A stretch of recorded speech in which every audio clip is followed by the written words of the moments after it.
Muy buena noche, bienvenido a su programa Acción Positiva. Hoy tengo un gusto verdaderamente grande en presentarles a mi invitado de esta noche. Él es el arquitecto Álvaro Vélez, quien es director del Centro Cultural Miguel Ángel Asturias. Hemos tenido la oportunidad de que nos ha acompañado en ocasiones anteriores y esta vez pues queremos hablar de esa función que está desarrollando desde el principio de este año, unos 4 o 5 meses, Álvaro, de estar ahí al frente de nuestro maravilloso Centro Cultural Miguel Ángel Asturias. Sí.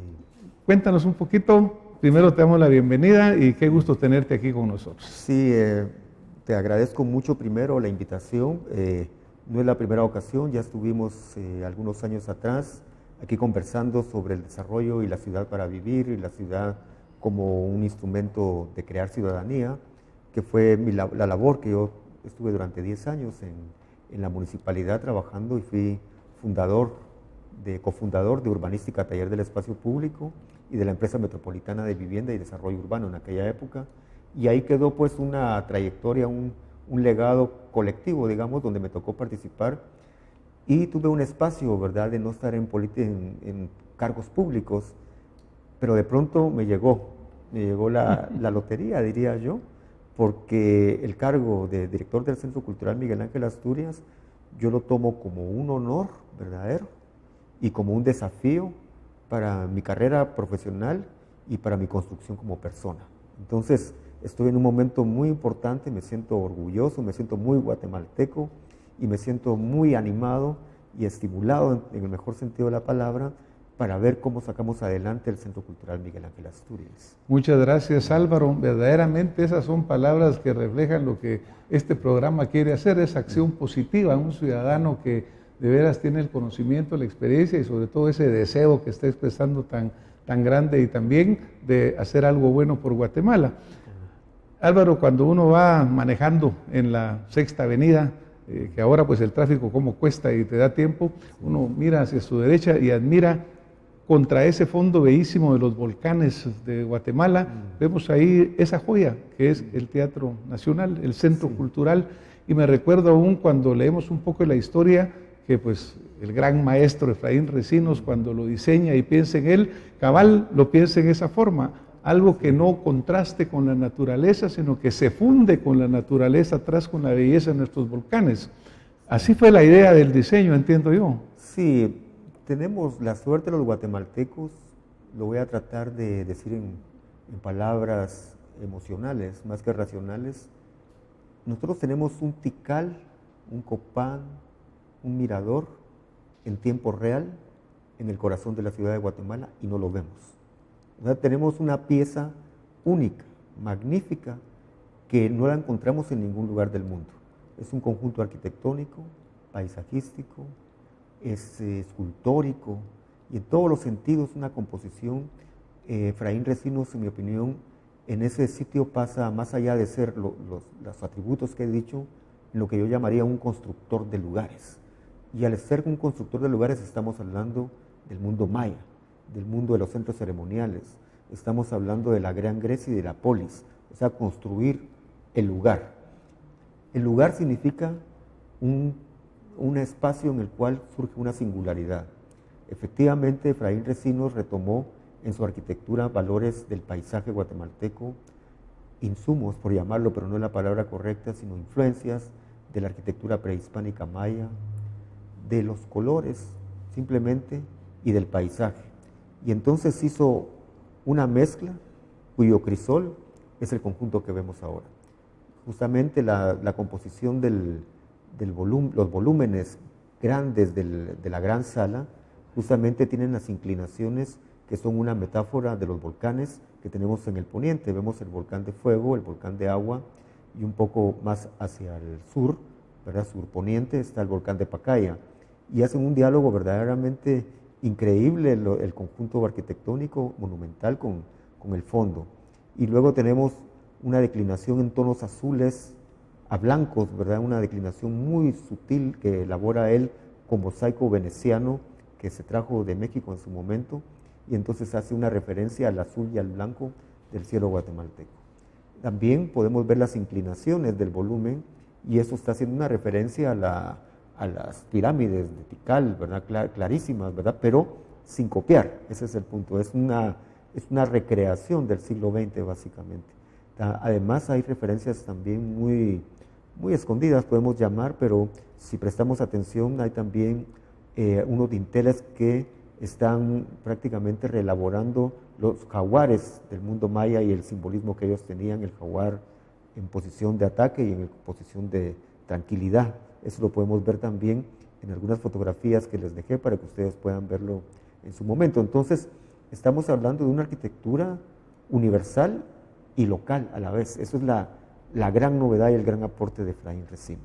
Pues miren qué lindo verdaderamente oír esa descripción que nos hace aquí el arquitecto, porque pues se siente, se vive un poco de lo que Efraín Recinos vio en lo que estaba haciendo. Pero verás, cuando pasen ustedes ahí, miren, levanten su vista y van a admirar esa maravillosa obra.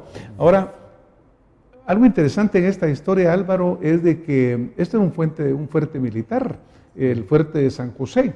Y tal vez si nos contaras tú un poquito de esa historia, de dónde viene un poco el antecedente, la revolución de 1944, qué sucede en ese momento y cómo hemos llegado a este punto. Sí, entonces tomando las frases anteriores, Efraín Recinos se constituye en un constructor del lugar, y yo diría también metafóricamente en un tejedor del tiempo. O sea, en ese sitio el tiempo confluye, y ese tiempo podemos rastrearlo de una manera como millones de años, pero tenemos poco tiempo. Pero la colina del fuerte de San José de Buenavista es un elemento geológico de gran importancia en lo que es la constitución del antiguo, o lo que es el Valle de la Nueva Guatemala de la Asunción, o el que se llamaba el Valle de las Vacas, ¿verdad?, en el siglo XVII y XVIII. Nos damos cuenta, y los invito a los ciudadanos, como ya tú invitabas, cuando pases en tu vehículo o en el Transmetro, o simplemente como peatón. O hasta pararse simplemente y admirarlo, ¿verdad? Entonces vas a ver que está en alto, que parece muy obvio, pero esa altura es lo que se llaman los altos estructurales del relieve del Valle de Guatemala, que se construyeron millones de años atrás por un sistema y un modelo geológico que se llama por subducción. Hubo en la época prehistórica en Guatemala 2 volcanes hoy inexistentes, que era el volcán de Pinula y el volcán de Naranjo, de Misco. Ambos tenían, digamos, un choque tectónico entre ambos volcanes, y por eso y le digo a los ciudadanos, un poco invitándolos a vivir la ciudad de otra manera, cuando vayan de regreso, a los que viven en carretera El Salvador o San José Pinula y van subiendo la carretera El Salvador, que se olviden de ese tráfico infernal cotidiano y que piensen que están subiendo lo que quedó de un antiguo volcán, que era el volcán de Pinula. Digamos, lo que quedó, el vestigio que quedó del volcán, esa ascensión que tienen ahí. Y los que van a Misco, por lo mismo que van otra vez en ese mismo tráfico, como van subiendo paulatinamente, si se dan cuenta, están subiendo a lo que quedó, ¿verdad?, el vestigio geológico, mejor dicho, que quedó. Ambos volcanes chocaron bajo el valle, por ponerlo muy gráfico, y entonces levantaron ambos el valle y crearon lo que es la colina del fuerte de San José. O sea, nosotros somos producto de la geología. Y por eso cuando uno va sobre la Bolívar, puede voltear a ver si va de sur a norte a la derecha y mira la zona 4 y la zona 9 abajo, porque todos vamos en la parte alta de esos altos estructurales.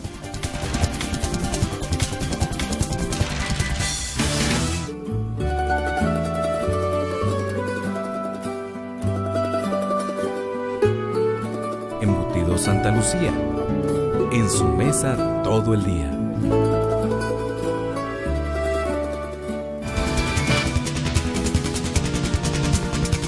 Y por eso cuando uno va sobre la Bolívar, puede voltear a ver si va de sur a norte a la derecha y mira la zona 4 y la zona 9 abajo, porque todos vamos en la parte alta de esos altos estructurales. Se declina un poco por el centro y vuelve a aparecer en el Cerro del Carmen. Esa es una historia, pero tiene, digamos, ese tipo de referencias geológicas también la colina, y entonces justamente por sus propiedades de la altura le dieron un carácter estratégico, y eso fue interpretado a mediados del siglo XIX, cuando se estaban dando las guerras centroamericanas, ¿verdad?, las guerras por los unionistas y los que estaban era una lucha entre conservadores y liberales. Desde ahí viene los liberales que estaban encabezados por Morazán y los conservadores por Carrera, gana Carrera, y ese fuerte de San José de Buenavista es una iniciativa de mediados del siglo XIX justamente, y se instala para proteger todo lo que venía, las amenazas que venían a través de lo que era el antiguo Camino Real del Golfo, el que venía de la antigua Santiago de los Caballeros, antigua Guatemala, que es viniendo por la actual Roosevelt, por el Guarda y viniendo por la Bolívar. Por eso está colocado estratégicamente en ese punto, por eso está en esa esquina del centro y no exactamente en la parte céntrica. Y entonces defendía la ciudad desde ese punto de vista. Ese fuerte de San José de Buenavista, pues justamente fue elaborado y fue triunfante pues cuando fueron las guerras centroamericanas en Guatemala. Ese fuerte de San José de Buenavista pues funcionó estamos hablando de 1848 y vámonos hasta 1944, cuando surge el movimiento cívico-militar que conocemos como la Revolución de Octubre, y nuestro Centro Cultural Miguel Ángel Asturias también tiene esto, porque un día 20 de octubre de 1944 justamente toman las fuerzas revolucionarias y vencen al fuerte de San José y lo toman como a las 11 de la mañana, y ahí triunfa la Revolución de Octubre de 1944. Imagínate un hecho histórico que se da allí en el fuerte de San José de Buenavista. Digamos, desde ese ángulo tiene entonces un historial geológico, un historial histórico muy importante, y de ahí pues podemos hablar un poco de cómo surge la idea, si te parece, ya cuando surge la idea de un centro cultural. Recuerdo que posteriormente al surgir esta idea, pues pasa el tiempo, no se realiza, y me recuerdo que es el tiempo del general Idígoras Fuentes, el arquitecto de Asturias, sí, que empiezan a planificar lo que va a suceder después para desarrollar en el centro cívico un centro cultural. Correcto. Creo que el arquitecto de Asturias fallece en un accidente, sí, pero sin embargo el proyecto sigue adelante.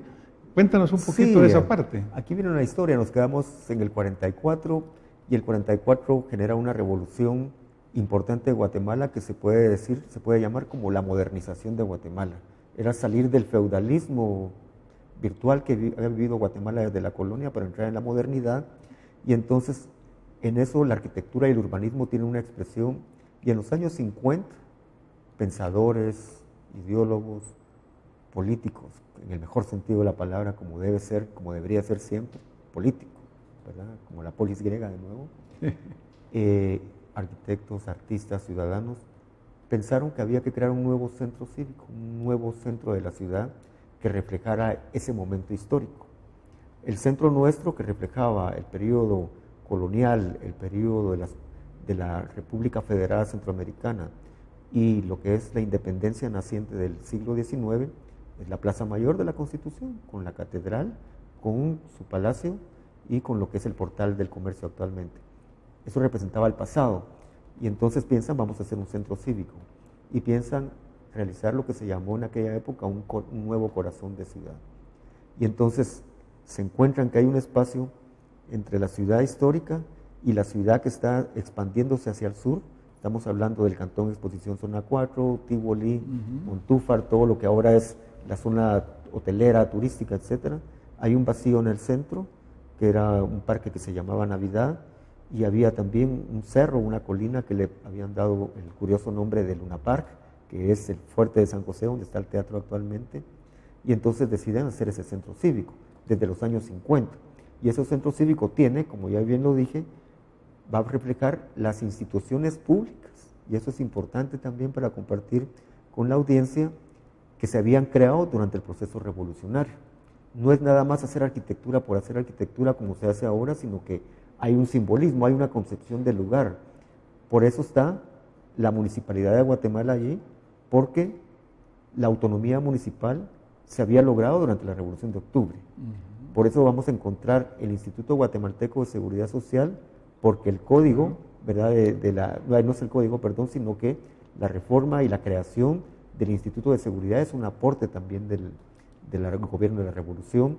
La Banca Nacional, el Banco de Guatemala, el crédito hipotecario, son símbolos, y lo que crearon fueron palacios que simbolizaran eso, Y en ese momento, la generación que nos precedió en esa época pensó también que ese centro cívico debiese acompañarlo un centro cultural, y ya lo acompañaba una ciudad de los deportes, y pensaron también en crear un centro de vivienda inmediato a él que nunca se construyó. O sea, eran visionarios en el mejor sentido, eran personas que estaban con una lucidez y con una, en mi opinión, los ciudadanos en acción positiva, verdaderamente en los años 50. Sin embargo, la historia de Guatemala está llena de vaivenes y de tragedias, y entonces ocurre lo del 54, que no vamos a profundizar ahora. Lo único que llama la atención es que esta idea del centro cívico traspasó el corte histórico político de Guatemala de una manera increíble. Igual que pasó Santo Tomás de Castilla, que fue pensado en el 44, en el periodo revolucionario, y lo concluyeron en el periodo liberal de la liberación. Hay varios proyectos de ese tipo. Eran tan buenos que no podía pararlos una simple lucha ideológica. Pero qué bueno que eso sucede, ¿verdad, Álvaro? Sí, sí. Algo que suena también muy interesante y que, primero, gracias por toda esa explicación, porque verdaderamente es interesante verlo bajo esa luz, esa perspectiva. También a mí, por ejemplo, me llama la atención el hecho que un fuerte militar en algún momento, de repente hoy es un centro cultural. Sí. Estamos pasando de ser algo militar a ser un verdadero emporio de cultura. Exacto. Ahí todavía está el fuerte, pero ahora es parte de un museo. Es un museo, sí, sí. También mucha gente conocemos o hemos visto lo del centro cultural, y todo el mundo conoce la gran sala de Efraín Recinos, pues el teatro de cámara Hugo Carrillo, pero hay otras áreas que son importantísimas ahí. Hablábamos contigo antes del programa, el teatro al aire libre, Otto Castillo, en honor de ese gran poeta verdaderamente trascendental. Pero, ¿qué más encontramos ahí o qué viene en camino? Porque yo sé que hay cosas que vienen en camino. Sí, voy a tratar de solo cerrar el periodo histórico para entrar y amarrar bien con la idea de la pregunta ¿qué más hay en el teatro? Cuando pasa el 54, en el año 61, o sea, unos pocos años después, la idea la retoma el general Miguel Idígoras Fuentes, presidente militar, en el año 61, y es donde ya tú mencionabas, donde él encarga al arquitecto Marco Vinicio Asturias el proyecto de este gran teatro, ¿verdad? Marco Vinicio Asturias sufre lamentablemente una trágica muerte, ¿verdad?, en automóvil. Se suspende el proyecto porque aquí sí entra la historia de Macondo en Guatemala, porque estamos iniciando una idea transhistórica, que es crear un centro cultural como es Miguel Ángel Asturias. Al año siguiente, en el 62, se inicia el conflicto armado. Idígoras Fuentes le da un golpe de Estado inmediatamente también. Se suspende el proyecto y es retomado después por otro gobierno militar, general Arán Osorio, y luego por el sucesor, que es Shell Laugeros García, y él lo inaugura un 16 de junio de 1978. Por cierto, en relación a su toma como presidente, entiendo yo que parte de los actos se realizan ahí o algo así, ¿o no? Él lo que hace es que cierra, él ya va a concluir su periodo, entonces quiere dejar su nombre estampado y, digamos, inmortalizado en el teatro, y lo inaugura un poco antes de entregar. Ahí sí actuó como político. Toda la parte política. Ahí actuó como político. Pero lo importante, que la paradoja es que mientras Guatemala seguía una vertiente de un conflicto armado que nos desangró a todos, por otro lado había una curva ascendente de la construcción del Centro Cultural Miguel Ángel.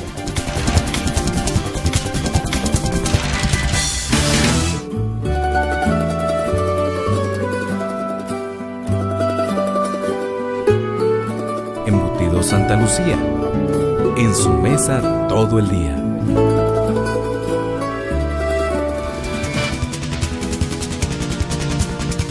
Guatemala seguía una vertiente de un conflicto armado que nos desangró a todos. Por otro lado, había una curva ascendente de la construcción del Centro Cultural Miguel Ángel Asturias. Esas son cosas como para contar una historia de una Guatemala que nunca ha logrado encontrarse a sí misma, sino que ha tenido muchas como curvas y ascendentes y descendentes que van jugándose a través de la historia. A mí me llama mucho la atención, ahora que estoy ahí, qué es lo que ocurría hasta el año 78. Y en el año 78, cuando se inaugura, que por cierto, yo fui a la inauguración del Centro Cultural, fui con mis papás, y fue un momento inolvidable de mi vida estar en esa gran sala. Entonces ocurrió algo que yo le llamo ahora, a la luz del tiempo y en retrospectiva, que es el periodo de esplendor del Centro Cultural Miguel Ángel, que se llamaba solo Centro Cultural de Guatemala en esa época. Es hasta en la época de Vinicio que se le da el nombre de Miguel Ángel Asturias. Durante ese periodo tenemos el esplendor de las grandes producciones, de las grandes obras teatrales, de la ópera. El teatro era productor de sus propios montajes, ahí confluían artistas, balletistas, músicos, era el lugar del crisol. Fíjense que es importante en el 78, y luego nos vamos al 86, o sea, simplemente 8 años después, y entonces ocurre otra paradoja que yo la valoro como importante, como es un mensaje a mi patria, el que quiero decir ahora. Me quiero salir de director, sino lo que yo veo. Cuando inauguramos nosotros nuestra flamante democracia, que todos pues, simpatizamos, todos somos parte de esa parte de la democracia, donde el arte, la cultura, debiese haber sido el gran faro que nos iluminara, el teatro empieza a declinar hasta el día que tomo cargo yo hoy. O sea, durante 30 años ha habido un abandono de parte del Estado hacia el Teatro Nacional. Prácticamente un abandono en todos sus campos, ¿verdad? Tenemos un abandono, el equipamiento técnico, en ese momento lo encontramos obsoleto, la infraestructura ya no está a la altura de las necesidades, el patrimonio construido necesita remozamientos, consolidaciones, restauraciones patrimoniales inmediatas, la actividad artística cultural del Centro Cultural, del Centro Miguel Ángel Asturias, si bien tiene una programación intensa dentro de la sala, la vida cultural no está en su plenitud, está muy agonizante, diría yo. Tenemos pues 21 personas, técnicos artísticos para hacer montajes escenográficos, mientras que un teatro de su misma categoría y su misma escala, como es el Teatro Real de Madrid, por dar un ejemplo, tienen 140 por turno. Nosotros tenemos 21 personas. Imagínate tenemos, tú, ¿verdad? Y un presupuesto muy apretado, obviamente refleja eso. El presupuesto es si yo digo que el Estado no asumió su responsabilidad con la cultura, tengo datos para decirlo, no es retórico, comparaciones para poder ver. Dije, en una noche de insomnio pensando en qué hacer cuando me dan el cargo, porque si me la pasé duro, ¿qué vamos a hacer? Entonces me puse a revisar presupuestos de otros teatros similares. Dije, no vamos a México, ni a Brasil, ni a Argentina, para que no me digan que no estoy comparando igual con igual. Comparé un teatro el Teatro Nacional de Costa Rica, una pieza de arquitectura maravillosa de postrimería del siglo XIX, no sé si lo conoces, pero es una belleza, y entonces mucho más pequeño que nuestro teatro, y su presupuesto anual ordinario, que lo vi en la hoja original porque tienen un portal de transparencia, de 43 millones de quetzales. Imagínate. Y el presupuesto ordinario anual del Centro Cultural Miguel Ángel Asturias, después de 38 años de existencia, es de 6.9 millones. Entonces yo dije usé la palabra, abismal. No hay comparación. Sí, Guatemala es un país que tiene un producto interno bruto más alto que Costa Rica, pero Costa Rica tomó decisiones de Estado 60 años antes que nosotros, decisiones de Estado, ¿verdad? De estadistas, llamemos así. Le apostó a la cultura, le apostó al arte y le apostó al medio ambiente. Nosotros no. Por eso estamos con las situaciones de violencia, de analfabetismo, de poco desarrollo, porque la cultura juega un valor importantísimo. Entonces, 6.9 millones son 5 veces más de presupuesto. Esos son los hechos concretos. Y eso ocurrió durante los periodos democráticos. Igual que sucedió, mi querido doctor, con el abandono de las escuelas públicas y con el abandono de los hospitales públicos. La salud, bueno, la salud. Lo que tú mencionabas, digamos, en relación a Costa Rica, pues que pues un país hermano que ha hecho avances importantes en comparación con lo nuestro. Pero ellos, muy bien señalaste tú, que ellos invierten muchísimo en su gente, en educación, en salud. Por ejemplo, la inversión en salud que hace Costa Rica es muchísimo arriba de la nuestra. Nosotros hacemos menos del 2% de inversión en salud pública, ellos están casi que en el 6% de su Producto Interno Bruto. Y educación, pues ni decirlo, porque la educación allá le hacen una inversión muy grande. Yo creo que esas decisiones de Estado, como tú señalas, son las que verdaderamente tenemos que analizar. Y obviamente al lado de una mejor calidad de vida, pues está la parte cultural, que es una parte fundamental del ser humano, ese derecho a realmente tener acceso a actividades culturales donde se pueda expandir lo espiritual, lo cultural, la lectura, el arte, la música. Es importantísimo que verdaderamente la gente que está dirigiendo nuestro país, pero también ustedes, los ciudadanos que estamos oyendo este programa, que están viéndolo, debemos de pensar que como país debemos de pensar en esa forma. Tenemos que dirigirnos en esa forma, porque no podemos nosotros seguir adelante sin tener esas inversiones en temas tan importantes como es nuestra cultura y la educación. ¿Para qué hago este pequeño paréntesis? Pero es que realmente tus palabras me han motivado a decir esto, porque es un sentimiento que estoy seguro compartido por muchísimos guatemaltecos. Sí, correcto, porque entonces, y yo lo interpreto desde la trinchera del Centro Cultural, desde ahí tengo un laboratorio de lo que es Guatemala, lo que me está ocurriendo. Entonces, ¿qué pasa? Nosotros venimos con una línea declinante desde hace 30 años y es el momento en que su servidor toma cargo. Y ese cargo, yo tenía dos opciones para tomar el cargo. Seguir administrando el mal y la mediocridad, ir de 9 a 5, ir a mi casa a ver las novelas que no veo, ¿verdad? Pero por decir hacer una parodia, o trabajar por el Centro Cultural, por el Teatro Nacional, y por mi país, y es lo que es mi opción, la única que tengo. Y entonces la idea es parar esa declinación, suspender esa declinación. Tenemos un proyecto que se llama, declinar y ascender la curva.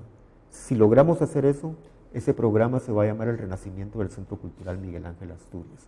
Nuestra idea es ahí emprender una nueva ruta en el campo cultural, arquitectónico, paisajístico, en el recurso humano.